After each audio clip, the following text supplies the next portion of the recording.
Let's go get it, everybody. Hey, this is Jason Clemmons, Doctor of Chiropractic at the Rock Health and Wellness Center, and you are listening to Life with Jason Clemmons, DC. We are coming to you from the studios at the Rock Health and Wellness Center right here in Lubbock, Texas, and also on 98.7 FM Walk by Faith Radio, 1420 AM Lubbock Christian Nation Radio if you're local, and 987radio.com if you're on the internet. And you've also got the Live 365 app that you can download to your phone. Look for Walk by Faith Radio. You can listen to Walk by Faith Radio all day long, and you can listen to us live anywhere, anytime. So if you want to hear us then, that's where you can find us. And we're also streaming live on Facebook at the Rock Health and Wellness Centers. We're on YouTube at Health from the Rock, and we're on X. So, hey, it's great. It's Thursday night. It's October 12th. It's a few hours from kickoff. We got a big football game tonight. A lot of people in Lubbock, Texas are interested in because it's the Kansas City Chiefs are playing, I understand. And for those people who are not football people, because I know there's a few of you out there, and we're still going to hope for you. But if you're not a football person, our quarterback from Kansas City Chiefs is a former quarterback for the Texas Tech Red Raiders, and so that's a big deal in Lubbock, Texas. So, but we know we're going to get this show done tonight. We're going to get it done before kickoff, I hope. And then for all of you who need to get to the kickoff, not for me, because I'd stay here and talk all night long if I had the chance. So, no worries about that. But yeah, so we've had a fantastic week at the Rock. We've been working on patients all week long, trying to help people live better lives. And we've had some good stuff going on at the Rock, and I like to start every one of these shows just kind of sharing some of that information with you, so that you know that hey, there are people out there. There are good things happening in the world. There are good things that happen. People are getting healthy all the time. I had some follow up reports today from our nutrition, and last night I gave a shout out to all the ladies up in Nazareth, but we also have another group that works out with us, that we have part of our Rock Fitness program that works out with us in Dimmitt. And I got to have a nutritional follow up with one of the ladies from Dimmitt, and her omega-6-3 ratio went from, I think it was 46 to 1 all the way down to 8 to 1. I believe that's right. I don't have the numbers right in front of me, but I believe that's right, in just a 6 to 8 week period of time. So if you follow the show at all, and you've listened to anything that we've talked about so far, or if you've just done any study whatsoever on chronic disease, every single chronic disease that's out there has some sort of inflammatory response that's related to it. Inflammation is the thing, right? Anti-inflammatories are the thing. And if you want to develop Alzheimer's for yourself, just stay inflamed. If you want to develop Parkinson's for yourself, just stay inflamed.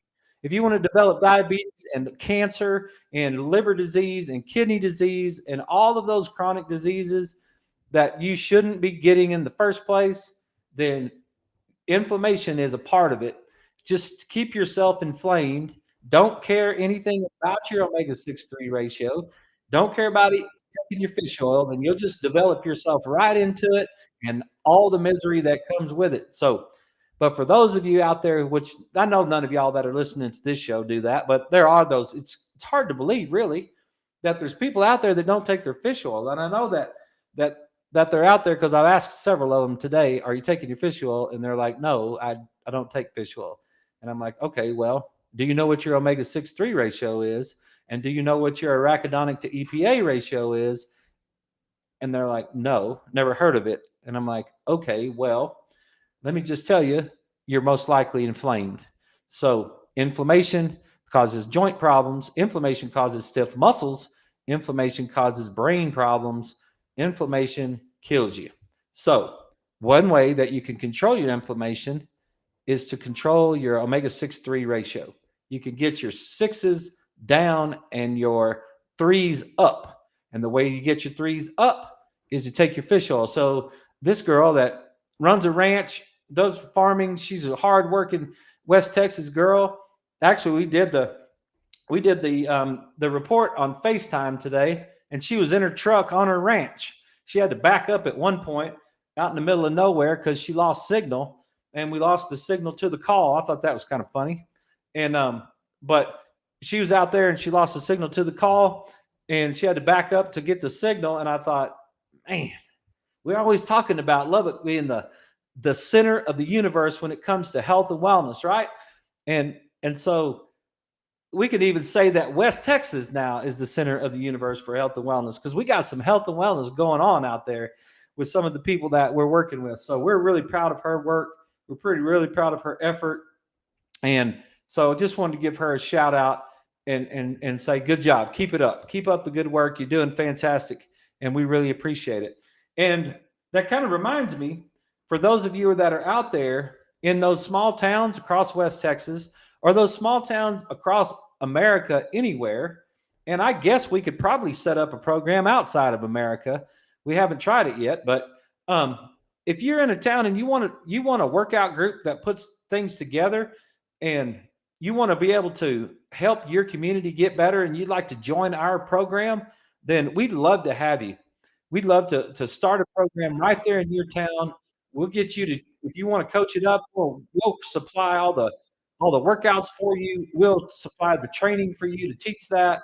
We'll supply the support for that, and we will we'll help you and the ladies and guys in your community that want some help.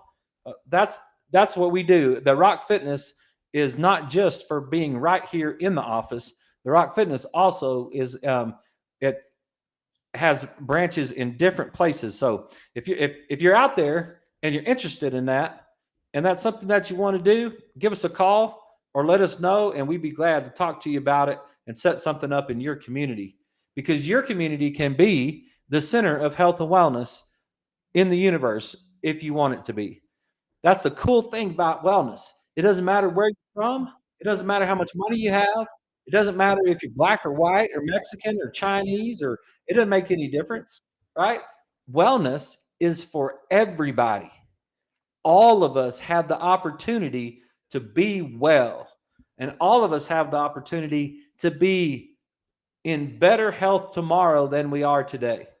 And how do we do that? We eat well, we move well, and we think well, as Dr. Chestnut says. And we watch our refined carbohydrates. We make sure that we've got exercise. We balance our omega-6-3 ratio. We get our brain working from right to left. Like, it's not that complicated. It's really not that complicated. If some old country girl in Dimmitt, Texas can do it, you can do it. If some old boy in Lubbock, Texas can do it, you can do it, right? Wellness is for everyone. And if you don't know how to be well, then call us, because we will hook you up. We will help you.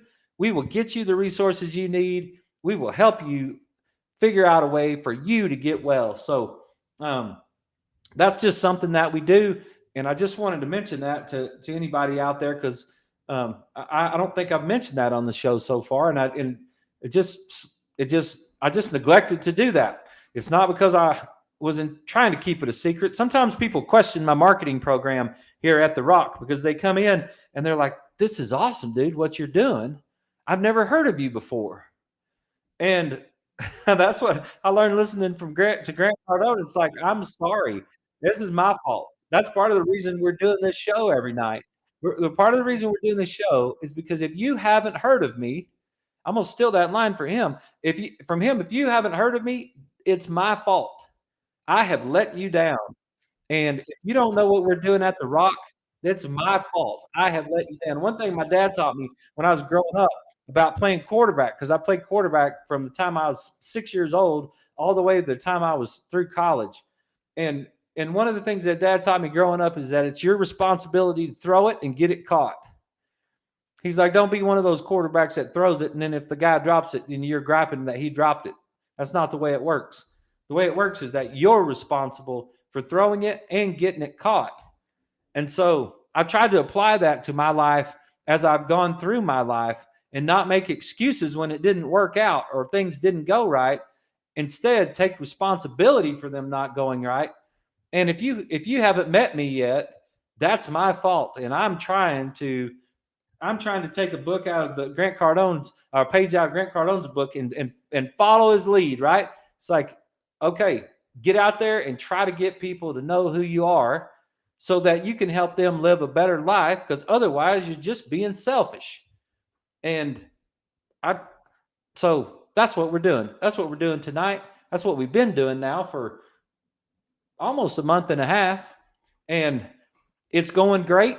We're getting good feedback. We're getting shares on our Facebook page, and we're getting people that's starting to pay attention to us a little bit. So if you're brand new to the show, if you're brand new to the radio show, if you haven't heard us before, we also are live on the Rock Health and Wellness Center's Facebook page. So sometimes we draw stuff out or show slides, kind of like we're going to do tonight. And so if you need to see some of those, you can also go back later. If you don't have the opportunity now, you can go back later and watch the show. We keep all of them archived. But what we're trying to do is every night when I come on the show, I'm not treating your symptoms, because I'm not your doctor on this radio show. If you want me to be your doctor, you got to come into the office and we have to establish a doctor-patient relationship. But what I'm trying to do is talk directly to you. I want you to know that this is like a every evening conversation between you and I. And I'm trying to explain things to you in a way that you can understand them. And if you're super sophisticated and you're really, really smart, and you know everything there is to know about biochemistry and neurology and all that stuff, you're probably going to think I'm boring as heck. Like, I get it. It's not any big deal. But you're not really the person I'm talking to, right? Go listen to Dr. Huberman or Dr. Peterson or one of those guys. They'll get deep into all that stuff with you. What I'm trying to do is talk to the everyday person, right? I'm trying to talk to the working people out there who's trying to raise a family, who's trying to make life better for themselves, who no one will tell them the truth. Like, I just got finished right before the show. I looked at Twitter to make sure everything was going good. I looked at X, whatever it's called now, and I looked at it, and there was some feed that talking about Rand Paul's book, Deceived, I think is what he called it, and about Dr. Fauci lying to us and all that stuff, right? And so what I'm talking about with this show is I'm trying to be someone who'll just talk to you about the truth. I'm trying to share what I know with you personally. Each individual that's listening to this show, whether you're on the radio or you're on any of those social media platforms, that's what we're trying to do is I'm trying to talk to you personally and help you. So I hope that is coming through on the show. I'm getting some feedback that maybe that it is. So one more thing that I wanted to do is I got a little guy I've been taking care of since he was about 18 months old. He's in a wheelchair. He's had a very challenged life, but he is a good little dude. And he's been coming in since we got our Ultra G treadmill, and he's been coming in and walking on the Ultra G treadmill.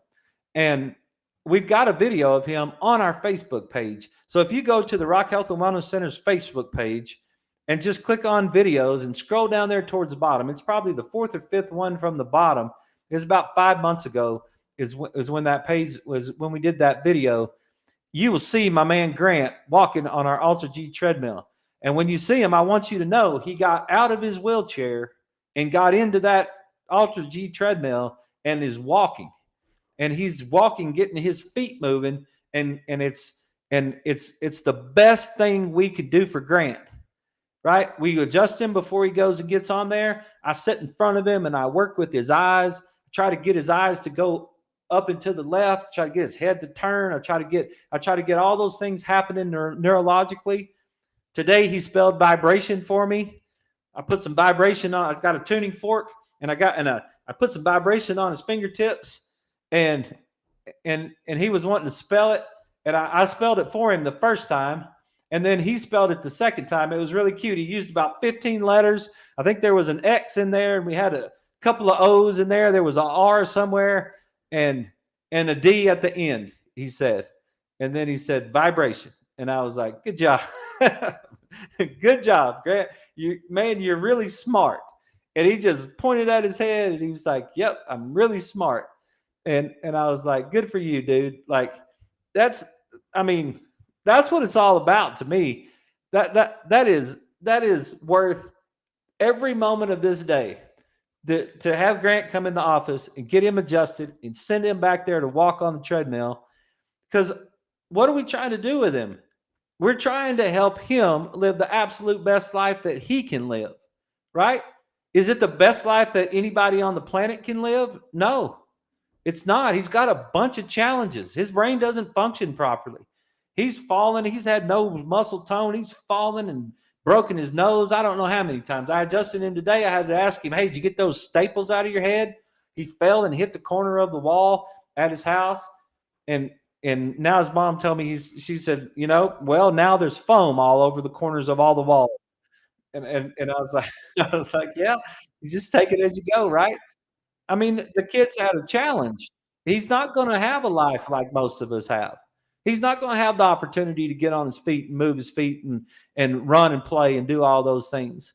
But that's not gonna stop us from trying to give him the absolute best life that he can have, right? And that's what I try to do with all the people that come to the Rock is try to give you the best life that you can have, not compared to the rest of the planet, but just compared to yourself, right? How good could you be if you were as good as you could be? That's I mean, that's another thing I learned from athletics. There's two different philosophies in athletics. You play to win or you play not to lose. And that's just you can tell when you can tell when a team is doing that. You can tell when the difference. It's inspiring. It's inspiring the difference when you watch someone who's playing to win versus someone who's playing not to lose.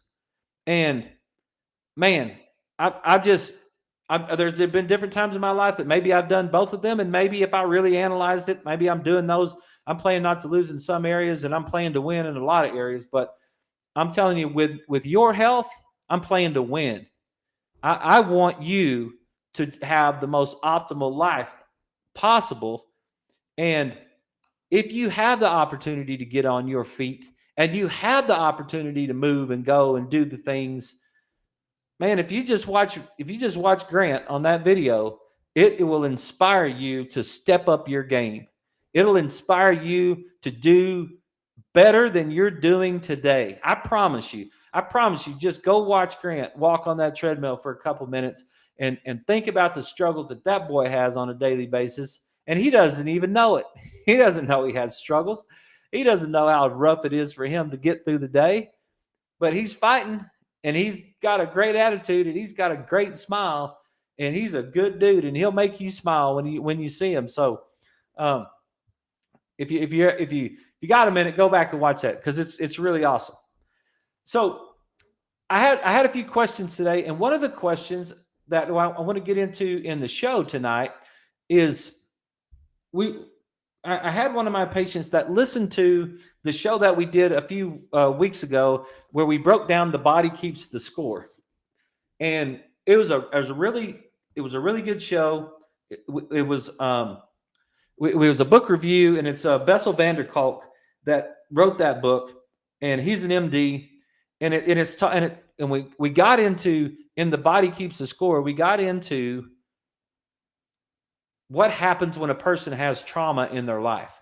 What happens in the body when they have trauma in their life, and you can go back and listen to that. It was the second Wednesday. It was the second Wednesday of September. If you're looking for that, I think maybe the 13th of September is the day. I'm not 100% sure on that, but I think that was the day. So you can go back and look at it if you want to watch that show. But it breaks down. We did our best attempt at the moment to break down what happens to a person's brain when they've been under trauma. And so one of my ladies came in today and she asked me, she said, "Hey, I got a question for you. I heard your show about the trauma. She's had a son that's dealt with some trauma. She's got some things that she's dealing with." And she was asking me, what does does the traumatic part of the brain, does the brain that is dealing with trauma have the ability to compartmentalize and function normally except for that one area of trauma? Like, does the brain have the ability to function normally knowing that there is that trauma over there in that one area of the life? Like you have dealt with something in your lifetime that was traumatic. You've dealt with being abused, you've dealt with some sort of sexual abuse, you've dealt with some sort of infidelity, you've dealt with some sort of major traumatic experience like war or something like that. You've been a part of something that's just been more than you can handle, like super horrible situation. And the question she was asking me is because she got it. She got the idea that, okay, well, I understand when it comes to that one thing, that one thing sets me off, and I really have a hard time dealing with that one thing. But does my brain process everything else normally except for that one thing? And it was a really great question. And I'm not a psychologist. I'm not a psychiatrist. I haven't studied that work. So I'm not answering that question from a psychiatrist or a psychologist standpoint. What I've learned as a chiropractor from a medical doctor and multiple other medical doctors about the subject, and counselors, because I've got several counselors I take care of, and we talk about it all the time about these different things, right? But I'm coming from the approach of what it does to the body and how it affects the body and how it causes problems in the body.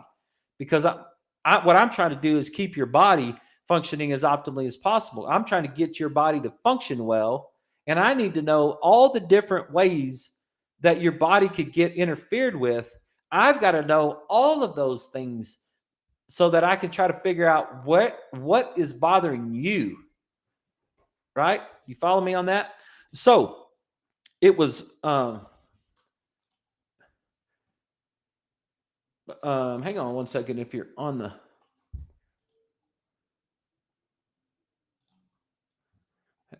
the radio, my camera stopped. So there we go. Okay. So I think we got it back.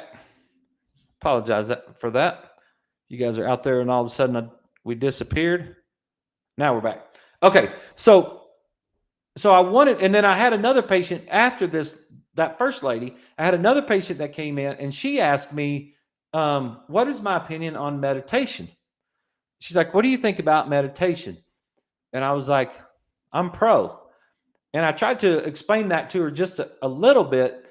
But I thought with those two questions today, I thought it would take part of the show and just I thought I would just kind of go back and take a real quick glance at a few things that we learned when we were studying The Body Keeps the Scorebook, and see if we could kind of break some of that stuff down.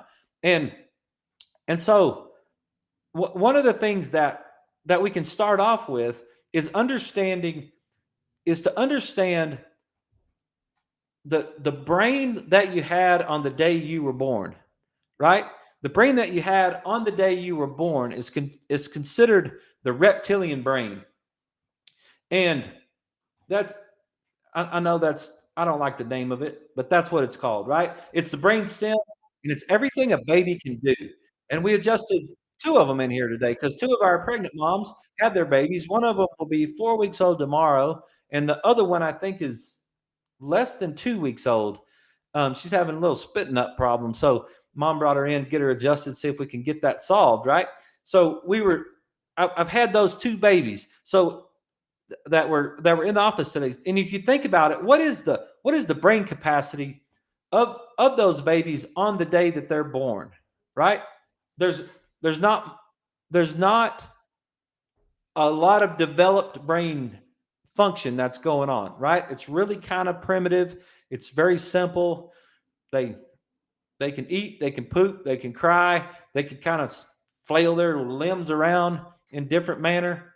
Um, there's just kind of a limited access, a limited amount of function that goes on with the brain. I hate to say it that way, and I'm the reason I'm hesitating is because it's like limited. My foot, like they could digest food and turn it into skin and bones, and they're growing livers and all that stuff. Are you kidding me?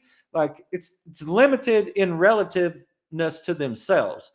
It's not limited versus anything else in the universe or anything else that's going on. It's just limited brain. You get that, right? The brain of a baby.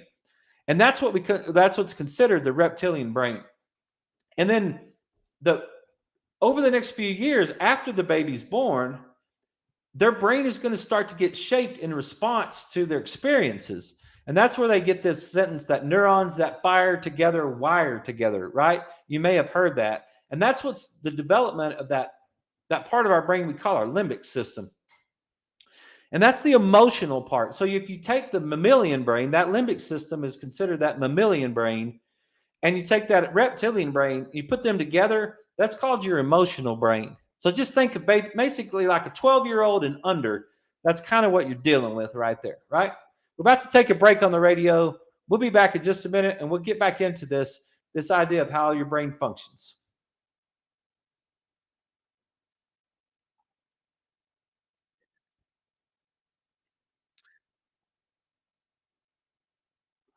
Yeah, sorry about the video disappeared on us a while ago. I don't know if I did it again.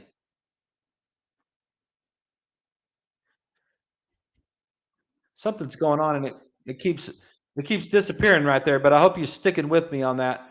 Um, and yeah, that you can see that and it keeps going. So um, but that lower part of the brain right there is what happened is it's considered to be the emotional brain, right? And then the upper brain, which is only about 30% of brain, is what happens. That's called the rational brain. Rational brain is only 30% of our brain. It consists of the prefrontal cortex and higher brain centers, right? And that keeps developing all the way up to about age of 25. So we're not going to get a fully developed brain till 25 if we've been running and moving and playing and staying on our feet and being active and all that sort of thing. I would really like to see it. I don't know the new research, but I would really like to see the new research that says exactly exactly how um, the 25-year-old prefrontal cortex was based on the idea that the patient or the person developed like a normal person did for thousands and thousands of years. They got on their feet, they moved their feet, they fired their brain, and but we don't have those experiences like that as much anymore. The kids that were born today, almost all of them, I mean, the kids that are 25 years old today, almost all of them had a phone when they were second, third grade. They had they had video games from the get go. Right? They can play video games awesome, but they weren't on their feet. They were sitting in there watching Blue's Clues and Dora the Explorer and all that sort of thing. They were getting a lot of thought going on to build that cortex, but they weren't getting a lot of the proper up and to the right, over to the left type of brain function that the rest of us have. So I'm really interested. I'll try to do some research on that maybe and see if I can find out the answer to that question because that question is really interesting to me. When does your brain fully develop? And I'm not really sure that we know anymore. So and we're 8 seconds away from coming back on um, the radio. So give me just a second. I'll get these radio people back on the show. And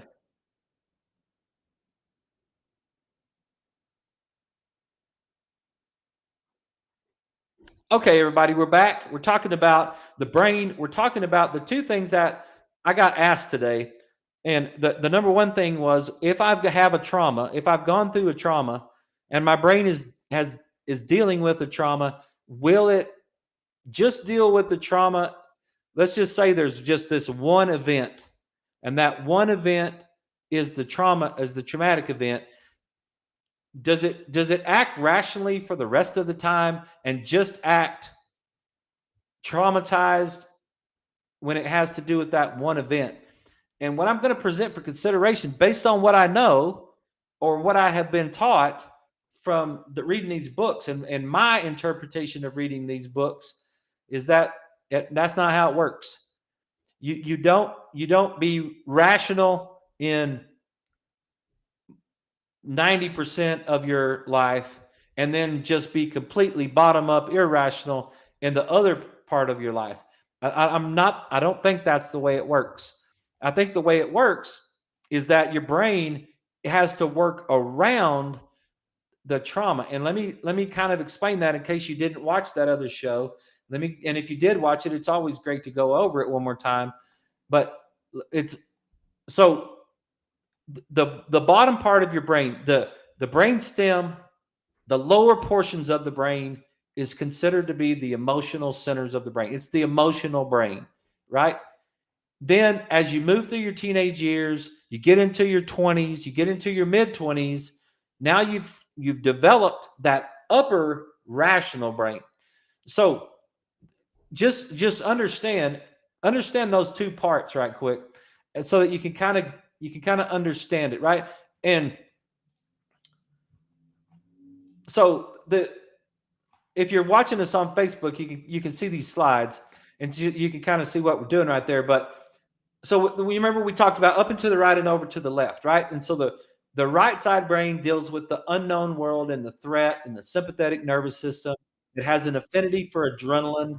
So that's where you get your anxiety, you get your depression, because your brain is you're looking at tigers and alligators because you're stressed out, right? You're stressed out over on that right side. And the left side is the dopamine side, where there is no threat, where the world is known, your environment is known, your expectations of your environment are being met. Everything is calm and chill. That's the rest and recover and the no stress response part of your nervous system, right? So that's where we work out the details of life. And so that's where focused attention takes place, according to Dr. McGilchrist in the Master and His Emissary book, right? Focused attention is on the left brain. Okay, now I just want you, if you're watching on Facebook, I just want you to see that picture right there. I want you to see that picture so that you can understand. Like, look at the picture and look at how the information is firing in the right hemisphere of the brain, right? But it's not firing across to the left hemisphere of the brain. So we're not getting that. We're not getting we're not getting the left side hemisphere, the up and to the right and over to the left aspect, right? So I'm going to go back to that slide again and look at that slide and understand that slide right there, because that right there is going to make a lot of sense to you. If you can't quit eating sugar, if you can't quit drinking alcohol, if you can't quit pornography, if you're having a hard time with cocaine or something like that, look at that slide right there. And this is, let me say it to you. This is based on my knowledge, right? This is based on my knowledge and my study. I could be wrong. I'm not saying it is gold. It is the only, I'm just telling you based on what I know and what I've studied, right? That's what I'm trying to share with you on these shows. What I know and what I studied is what you're getting right there is you're getting an increased activity on the right hemisphere of your brain. When you've got the right hemisphere firing and you've got the adrenaline increase. You've got this right hemisphere firing, but you don't have anything going on that left hemisphere. And look, I'm not saying that your left hemisphere is completely turned off and dead. No, that's not what I'm saying. What I'm saying is that you have a decreased amount of activity. You have a decreased amount of tone. You have the volume turned down on the left side because you're not getting the information over there, right? So this slide right here is the slide of addiction to me. when I see this and I understand this now, I didn't understand it for a long time, but I understand it now. And it's becoming more clear every single day because I'm starting to, now I'm able to take this slide and apply it to all the people who are coming into the office. And I'm really starting to understand what's going on with their brain right there. It's like, look, they're stressed out. And who's not stressed out, right? I mean, seriously, there's a lot of stress going on out there right now. We get stressed out about so much stuff. It's finances, family, spiritual life, wars, like all of Fox News is designed to stress you out. All of CNN is designed to stress you out. The reason they play that music when they go to commercial, dun dun dun dun dun dun dun dun, we'll be right back, dun, right? All that. If you just sit there and listen to that music, like those guys are making a living by getting your adrenaline going. They are making a living by firing up your cortisol levels. That's what they're counting on right there. But what doesn't happen is we don't get this transfer across properly, and then we get into that left side, and so we have to go get dopamine from the external world, right? We got to go someplace else to get it. We got to have a candy bar. We got to have some ice cream. We got to have an alcoholic drink. Got to have something like that because I'm not getting any activity over there, right? So what happens when you're functioning properly? Well, now when you're functioning properly, you've got information that comes up and to the right. Your right brain gets rid of the stress.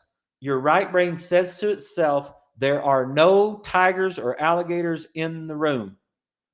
The first thing you can do is look with your eyeballs and look around your room with your eyeballs.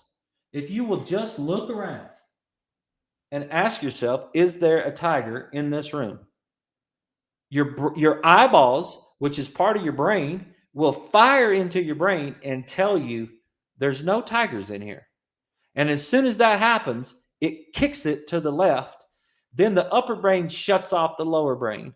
And that right there is the key to health and wellness.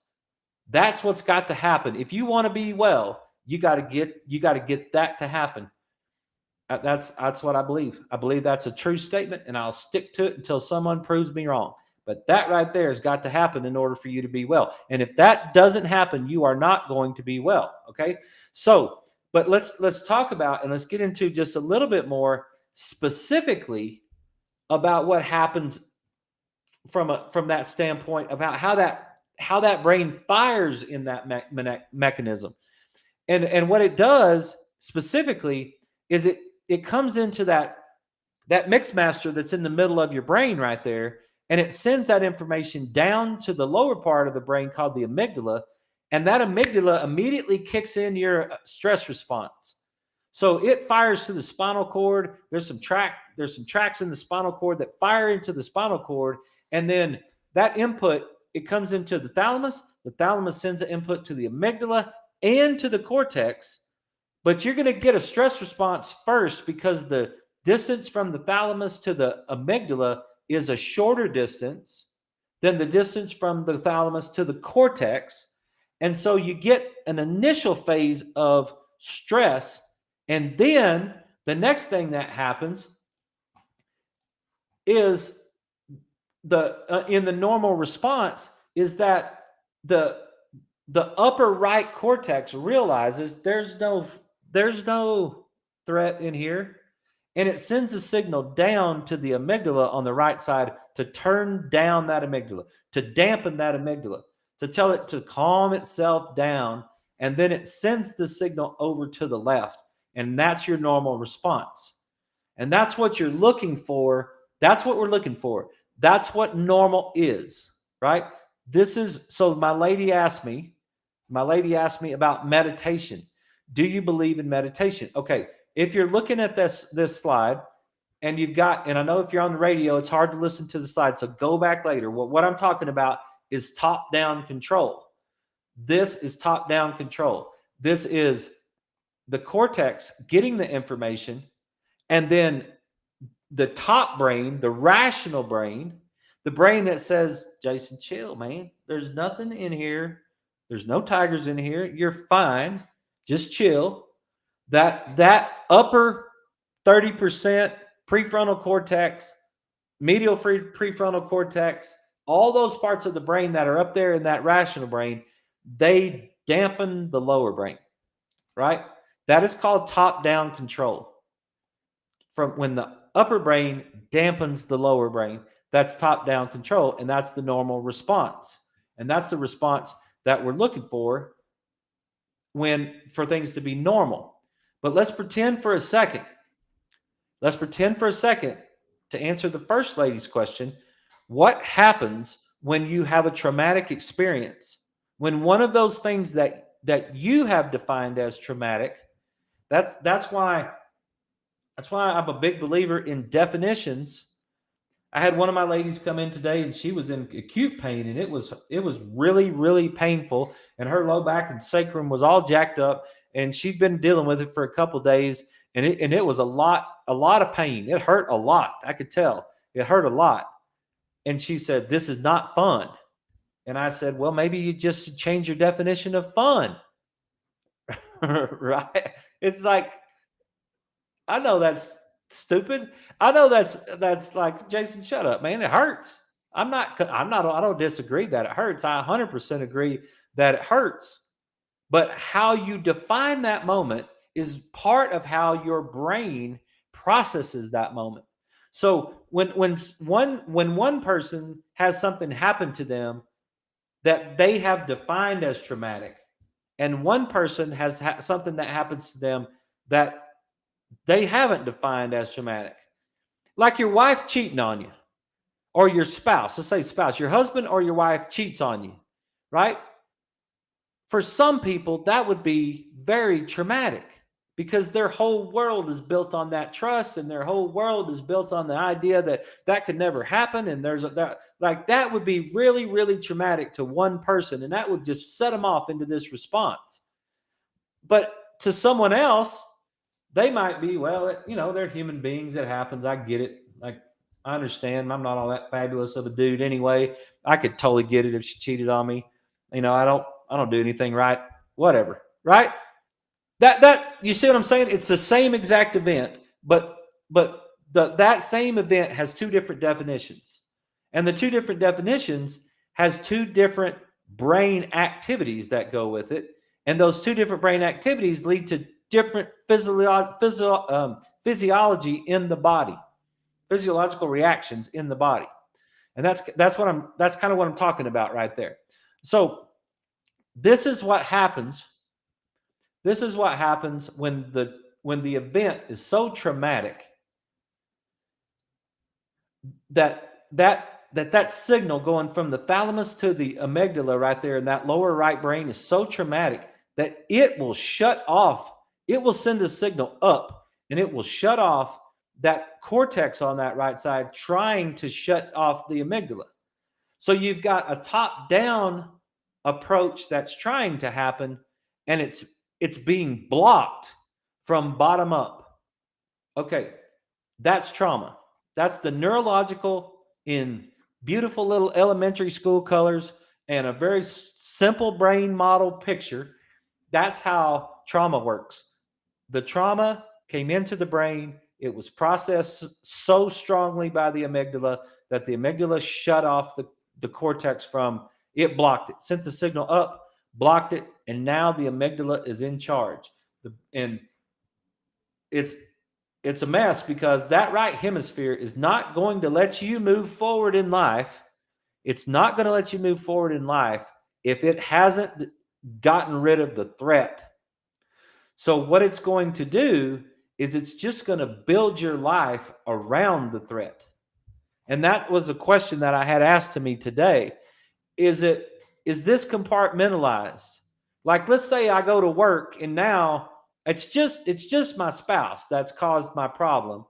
But I'm not going to be irrational with my friends, and I'm not going to be irrational at work, and I'm not going to be irrational with my kids. I'm just going to be irrational when it comes to my husband or my wife, because That's the traumatic experience that I'm dealing with, or that I dealt with. To answer the question in the best way I know how, I don't think it works that way based on the information that I learned right there. Because what's going to happen is now you're going to build your life around this pathway happening in your brain. And it's going to change the way that your brain functions. It's going to change everything in your brain. It's going to change the way that you see everything. And you remember last night when we were talking, we were looking in chapter 3 of the body, and we were talking about the billions of bacteria in the body that that we don't even know about. Like there was, what did it say? There was only 1,400 bacteria or something that caused illness in a human being, but there's billions of bacteria in the human being. Think about that for a second. There's so much going on inside your nervous system and inside your body that you have no idea about. There is so much going on. And so this right here is one of those things that's going on that you don't know enough about. You don't know, you don't even realize that you have now built your world, you've built yourself at work around that trauma that's happening right there. You have built your relationship with your children around that trauma. And what your brain's going to do is it's going to rewire to try to protect you from that problem right there. It's just going to try to rewire around it. So everything has to come in. The relationships that you have at work have to come in and go around that relationship to try to get back up to the top and over to the left. All your relationships with your children are going to have to come in, go around this trauma, back up to the top and over to the left. Man, that's a tough deal. That's a tough deal because think about if there are that many bacteria that you never even heard of and you never even thought of, and your immune system is handling and your nervous system is handling, and there's some sort of symbiotic relationship that's going on there that you've never even thought about, that's not conscious awareness, right? So according to this, it's not conscious awareness that it's affecting your whole entire life, and it's affecting your blood pressure, and it's affecting your acid in your stomach, and it's affecting your sexual hormones. It's affecting everything, right? But you don't realize it. You don't realize that it's happening. Your current environment can constantly fire the traumatic pathway and take you back to the moment of trauma and cause the physiology you experienced during the trauma to return. You can be, if you have one of those moments that you haven't balanced, you can be set off like that. You could be set off with a facial expression from someone. You could be set off from a smell from someone. Remember when we broke down the brain and you have, I don't know how many million receptors going from your nose to your brain, and we talked about smelling grandma's apple pie or smelling that cut grass in Del City, Oklahoma back in the day when I was a kid, right?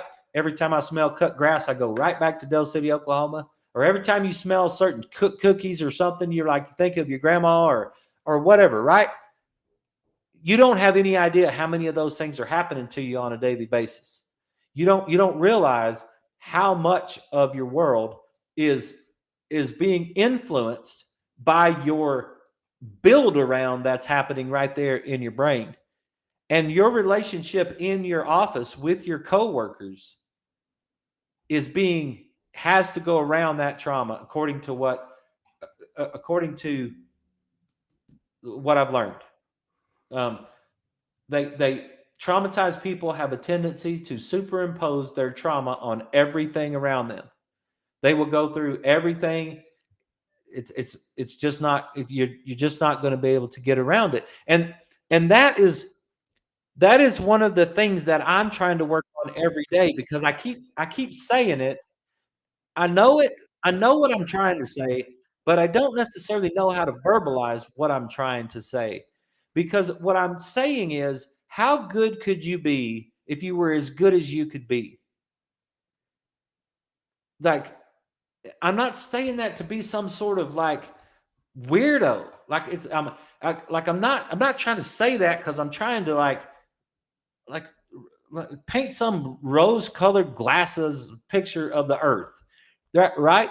I'm trying to say it because I think that the human being has so much more capacity than they realize, that we're caught up in the idea that AI can take over the world. AI just learns and learns and learns and learns, and then it can just take over the world. And those guys that are doing AI, they may be 100% correct. They know way more about AI than I do. But I think that the human capacity is way under function. And I think part of the human capacity is way under function is because we don't understand this stuff at any sort of level. And we don't understand that we've got to get that little part, right? So we've got to get that little part of the pathway to calm down in order for us to get back up to the normal pathway so that it'll work like it's supposed to, right? This is the picture. If you're on the Facebook page, this is the picture that we're trying to get to. When that information hits the thalamus fires down to the amygdala and then up to the cortex. And the cortex fires down to the amygdala and turns off the amygdala. And then now it's determined there is no threat. Let's get on with it and kick it over here to this side. Right? But so we've got to get, if that's what we've got to get to, is we've got to get that to happen right there. And if it's not happening, if that amygdala is blocking it, then we may have to have a bottom up approach. And that's what meditation does. That's what meditation does for us. We really need to grow up. It's meditation, breathing exercises, cold water therapy, um, physical touch, like just bringing you back into the moment, rhythmical catch. The thing you would do if your 2-year-old was having a rough time and they were just having a meltdown, what would you do to your 2-year-old? Would you have a rational conversation with your 2-year-old and discuss with them how your cortex fires down to your amygdala and how you need to kick it over to your left side so that you can get some natural dopamine and you really don't need all this other? No, right? You would not have that conversation with your 2-year-old. What you would do is you would pick your 2-year-old up, you would speak softly to them, you would rock them, you would pat them on the back, you would get some physical touch, you would get some rocking going back and forth, right? You would get some hum to them. Mamas know what to do, right? Mamas will hum to dads will be a pain in the rear, pick on them or tell them to shut up, grow up, do all that stuff, right? Sometimes. But mamas know to, hey, look, just it's okay. It's okay. Just calm down. Just calm down, right? They'll get into that rhythm. That's a bottom up approach. That's a reptilian to limbic system, a bottom up approach to turn off that amygdala right there. That's what meditation does. When she asked me the question today, are you what do you feel about meditation? If she would have asked me that question last year, I would have given her a different answer because I didn't understand this last year.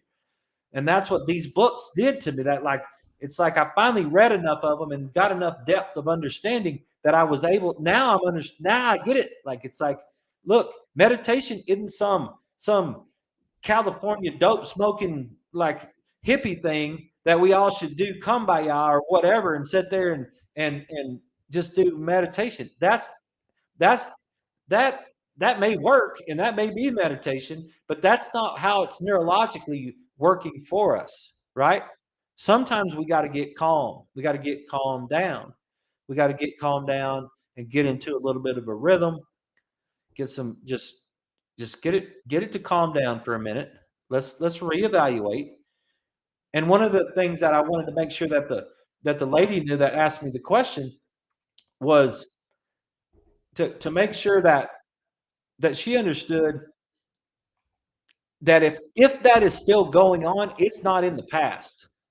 You're going to have to that could be continuing to fire and continuing to fire, and she could still be in the threat, and that's a different story. If you're still in the threat, you got to get the threat resolved first, before you can get everything to move on, right? In some form or fashion. But if that threat was years ago, then that's where that bottom up approach actually helps and that actually works. And so that's the thing that's where meditation, that's where those things will help us. But I just want you to know you got to get that thing balanced. And that's what Martini taught me. If you go back and listen to Monday Night Show, that's what Martini taught me was the collapse process and the breakthrough experience. You can find that book from Dr. John Martini called The Breakthrough Experience. And that helps you find some balance in those areas right there. So I really appreciate you guys. I'll see you guys tomorrow night.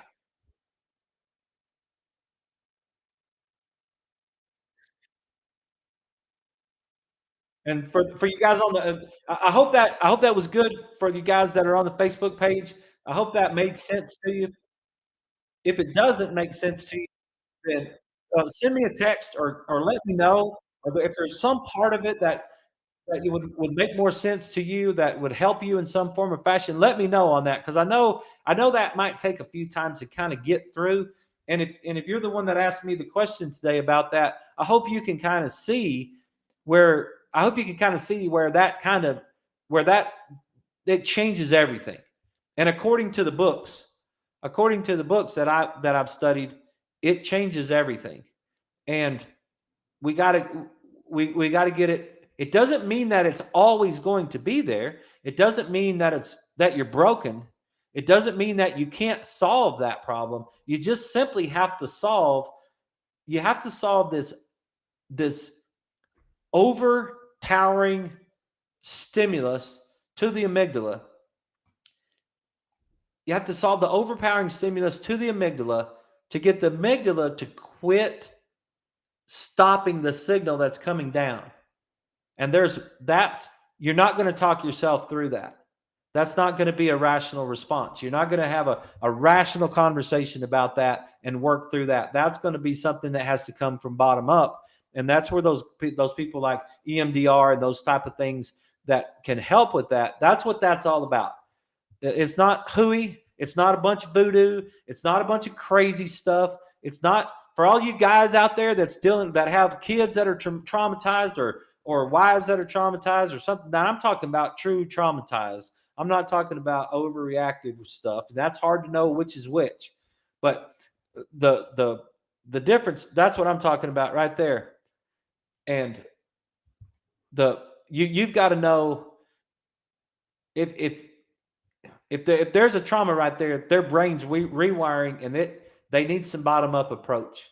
And if you're one of those people, have some comfort in seeing that. Just see it with your eyeballs right there. Just see it with your eyeballs and understand, okay, that's what's happening to me. And I get it.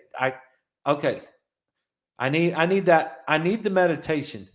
I need that rhythmical treatment. I need that physical touch. I need that slow, peaceful, calm down. If you can stop that right there, if you can stop that stimulation to the amygdala and stop that block, the cortex is trying to get that amygdala to shut off.